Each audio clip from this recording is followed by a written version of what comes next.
We spend a lot of time on our screens, whether it's watching your favorite Netflix show, scrolling through Twitter, or a long-time pastime, playing some video games, and sometimes we get extremely hooked. My name's Wade Watts. My dad picked that name because it sounded like a superhero's alter ego. Most of the stuff in the video games isn't true, you know? It's just playing with your imagination. To go. Nowhere. Except the oasis.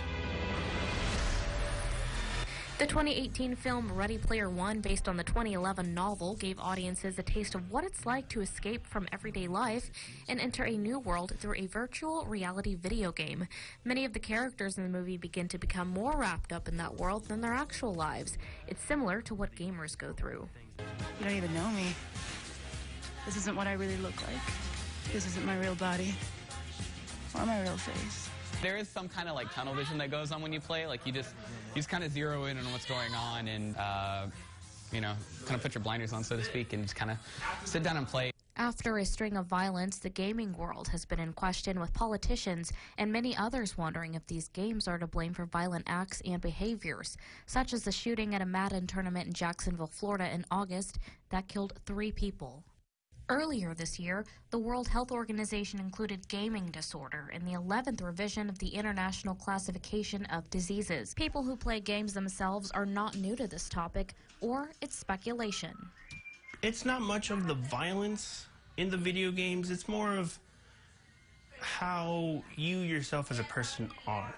It's the person who's playing the video game that gets to decide how they want to live their life. I understand, like, you know, there's some frustration in like a competitive environment. Obviously that in that instance with the Madden tournament, you know, they did tie some sort of mental disorder back to the guy that committed the shooting, but I don't think that video games are like the root cause of it or anything like that.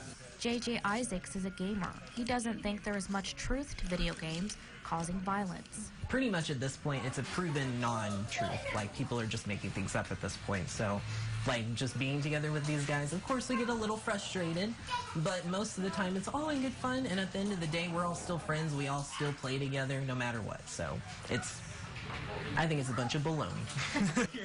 It's kind of like the chicken or the egg argument, right? Which one came first? Crystal Kreitler teaches psychology at Angelo State University and has done her research on violent behaviors in relation to video games. It's hard to determine if it's the gaming that's causing the aggressive acts, or is it people who are, because of outside circumstances, possibly like family violence, attracted to aggressive gaming. And the answer is both, right? There is a third variable problem that we need to continue to research, and then we also need to continue to research the other area of the correlation between aggressive thinking after gaming. Gaming is fun to a lot of people, and some play more than others, which poses the question of addiction. The neuroscience behind that is dopamine, and dopamine is a neurotransmitter. It activates the pleasure reward center and achievement in our brain, and it produces a powerful pleasure response, and so we tend to have deep satisfaction, for example, and then we want to do it again and again to be able to produce that feeling of euphoria that's produced within our brains. It seems to be similar to the euphoria that the characters feel in Ready Player One, but Kreitler does believe that there should be a healthy balance. Just like something like social media, all in moderation. I think that it's important to determine how we're spending our time, to do our best with time management.